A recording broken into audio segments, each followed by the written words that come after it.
ሰላም ሰላም እንዴናችሁ በያላችሁበት ሁሉ ነገር ሰላም ነው። አሸይን አንጀላችሁ እሙኝላችኋለሁ። ቤተሰቦች እስከ ሁሉ ማዳችን ላይክ እና ሼር እያደረጋችሁ ሐሳቦቻችን ለብዙዎች አካፍሉ። ለዚህ ክልብ አመሰግናችኋለሁ። ሐሳቡ ሲሞቻችሁ 3000 ላይክ እንድትገጩኝ በትህትና አጓብዛችኋለሁ። ዛሬ ወደ ሚዛናችን ይዘንላችሁ የመጣ ነው መረጃ በኮሜዲያን እሸቱ መለሰ ጉዳይ እንቅልፍ ያወጡ የዋልድባ መነኮሳት ጉዳይ ነው። የዋልድባ መነኮሳት እንግዲህ በኮሜዲያን እሸቱ ጉዳይ እንቅልፍ አጥተው 1000 ኪሎ ሜትር አቆራርጠው እግረኛው ሚዲያ ድረስ መጥተው ልጁን አብጠልጥለው ረግመው ወቅሰው እንደገና እሱም ይሄን ነገር እንደዚህ እዚህ ድረስ መድረስ የለበትም አባቶቼ ካጠፋው ይቅር በሉኝ ብሎ አልቅሶ እግራቸው ላይ ወድቆ ይቅርታ ጠይቋቸዋል። አሁን ምን እንደፈለጉ አልገባኝም። እንደገና እግረኛው ሚዲያ 1000 ኪሎ ሜትር ተጣርተው ዋልድባ ገዳም ድረስ ሄዶ ሌላ ክስ መጥቷል እሸቱ ላይ። ምን እንደፈለጉም አልገባኝም። የጦርነቱ ይሄ ሁሉ ግብግብና ትንቅንቅ ምን ፍለጋ እንደሆነ አልገባኝም። አደራ ልጅ በዋልድባ ህግ የሴት ገዳም ብለህ እንዳታስተላልፍ። በዋልድባ ስርዓት በዋልድባ ህግ ፈጽሞ ሴት የሚባል ነገር የለም። እነሱ ጥገኞች ናቸው፣ አፈር ጠባቂዎች ናቸው። ጥገኞች እህል ቤት ላይ የሚቀመጡት የዋልድባ ገዳም ያሉ ሴት መነኮሳት ጥገኞች ናቸው፣ አፈር ጠባቂዎች ናቸው አለ። ምን ማለት እንደሆነም አይገባኝም። ጥገኝነት ምንድን ነው? አፈር ጥበቃስ ምንድን ነው? ሲጀመር ኮሜዲያን እሸቱ ይሄን ደብዳቤ ይዞ ሄዶ ከሊቀ ጳጳሱ ነው። ለምን ሊቀ ጳጳሱን አትጠይቁም? ሊቀ ጳጳሱንስ ልጁን ለምንድን ነው እንዲምታዋክቡት ምታንጓጥጡት ብለው የማይቆጡት ሊቀ ጳጳሱ ስለምንድን ነው? ደስ ነው የሚላቸው። አያቸው እሱ ሲሄድ አጨብጭበው ይቀበላሉ። ኮሽ ሲል ድምፃቸው አይሰማም። እንደምታውቁት ነው ኢትዮጵያ ኦርቶዶክስ ቤተክርስቲያን ሊቀ ጳጳሳት ብዙ ነገር እኛ መናገር እየከበደን እየደበረን ብዙ ነገር እንደምንተው ማወቅ አለባቸው። በጣም ብዙ ነገር ከአቅማችን በላይ የሆነ ብዙ ጉዳይ እንዳለ ማወቅ አለባቸው። ይሄን ደብዳቤ የጻፉት ሊቀ ጳጳስ ናቸው። የሴቶች ገዳም ያሉት ሊቀ ጳጳስ ነው። የሴት ገዳም ተባለ፣ የወንድ ገዳም ተባለ፣ ለሽያጭ አልወጣም እኮ። ይሄውና ትንቅንቅ ምንድን ነው? ሴቶቹ አፈር ጠባቂዎች ናቸው፣ ጥገኞች ናቸው። ይሄ ሁሉ ግብግብ ምንድን ነው? ምንም አልገባኝም። እንዴ እናንተ አሁን ጊዜው የጸሎት ነው፣ የሱባኤ ነው፣ የጾም የጸሎት ነው። ዋይፋይ ከየት ነው የምታገኙት? ኢንተርኔት ከየት ነው የምታገኙት? ስማርት ስልኮችን ከየት ነው የምታገኙት? እህል አይገባበትም የሚባል ገዳም ውስጥ የዚህን ሰው 2 ሰዓት ሙሉ ቪዲዮ ቁጭ ብላችሁ እያያችሁ የምትካሰሱት መረጃውን ስራሱ ከየት ነው የምታገኙት? በጣም የሚገርም እኮ ነው። እዚህ አዲስ አበባ ሆኖ እኮ ብዙ ሰው መረጃ የለውም እውነት። እና ይሄን ያህል ርቀት አንድ ሰው ለመጉዳት ለማሸማቀቅ 1000 ኪሎ ሜትር ድረስ መጣችሁ እግረኛ ሜዳ ላይ አብጠለጠላችሁት። አንድ ስልክ ደውላችሁ ልጃችን አቤት ና አንድ ምን ሞክር ነገር አለ። ፍቅር በደልን ይሸፍናል ይላል መጽሐፍ ቅዱስ። ፍቅር በደልን ይሸፍናል፣ የወንድምን ኃጢአት የእህትን ኃጢአት ይሸፍናል ይላል። እንኳን ምንም ያላጠፋው ልጅ ኮሜዲያን እሸቱ ከዋልድባ ገዳም 10 ሳንቲም ወስዶ መረጃው ካለ እኔ 1 ሚሊዮን ብር ይኸው ቤተሰቦች ለእናንተ ፍት 1 ሚሊዮን ብር ለዋልድባ ገዳም እኔ ይሰጣል። 10 ሳንቲም ከነሱ ከተወሰደ ይሄ ሁሉ ክስ ይሄ ሁሉ ማንጓጠጥ ጉድ እኮ ነው የምትሉት፣ ጉድ እኮ ነው የምትሉት። አሁን አድርገ የሚያስደንቅ ነው። እኛ እንደሸወደን እኛ እንዳታለል እነሱን ያታሏቸዋል። ምክንያቱም ምንድነው ያታላቸው? በሰውት ሚዲያ ምንድነው ብሎ የነበረው? አይ እነዚህ አባቶች ሲያስተላልፉ ስህተት ነው፣ እሸቱ ዋልድባን ቀበር ጥሩ አይደለም አታሉ ነው የሚሉት። ራሱ ምን ማለት እንደሆነም አልገባኝም።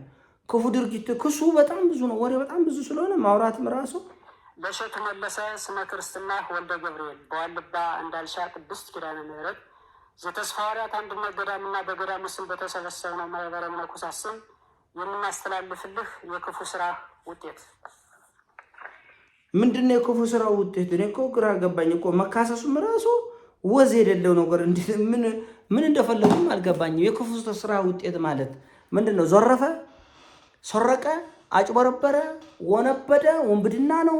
ምንድን ነው ጥፋቱ? ሊቀ ጳጳሱ ስለምን ይሄን አይዳኙም? ለምን አይዳኙም? ይሄ ሁሉ ስድብ፣ ይሄ ሁሉ ማንጓጠጥ።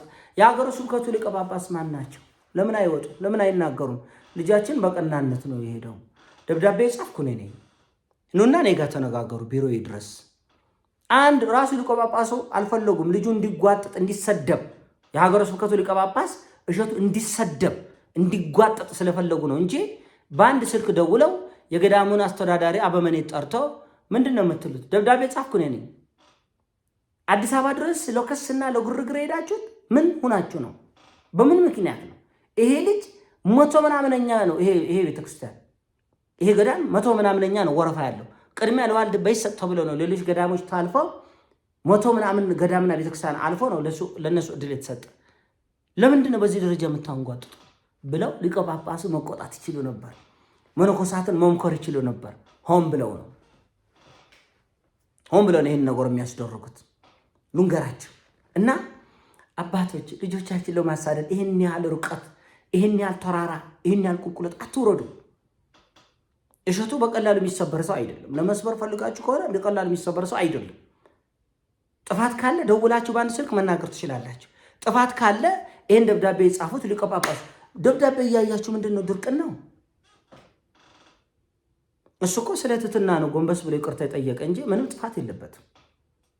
ምንም ጥፋት የለበትም። እናንተ የወንዶች ገዳም አላችሁ፣ ሊቀ ጳጳሱ የሴቶች ገዳም አለ።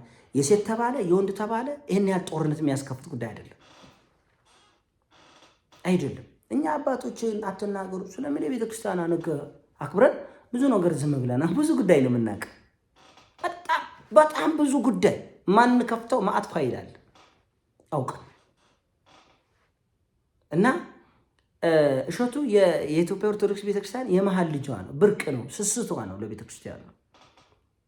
የእሱን እርቁ የእግሩ ጣቢያ አንሆንም ሁላችን። ይሄ እግረኛው ሚዲያ 1000 ኪሎ ሜትር አቋርጦ እሸቱን ለመክሰስ የሄደው እግረኛ ሚዲያ የተደፋ ጆግ አንስቶ አያውቅም። ለቤተክርስቲያን ቅንጣት የእሸቱን ሩብ ኩርማን አይደለም የእግር ጣቢያ ያክል አገልግሎት ቤተክርስቲያን አላገለገለም።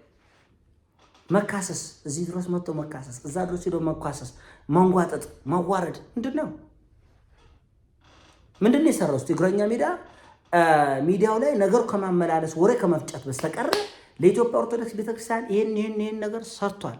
ይሄን እሸቱ እኮ ፋብሪካ ከፍቷል፣ ትራክተር ገዝቷል፣ ገዳም አሰርቷል፣ ለገዳም መሬት ገዝቷል። አሜሪካ ውስጥ ተደርጎ የማይታወቅ በኢትዮጵያ ኦርቶዶክስ ቤተክርስቲያን አንድ ግለሰብ አስተባብሮ ህዝብ ሆ ብለው ተነስተው በሚሊዮን ዶላር ወጥቶ የተሰጠው ለእሸቱ ብቻ።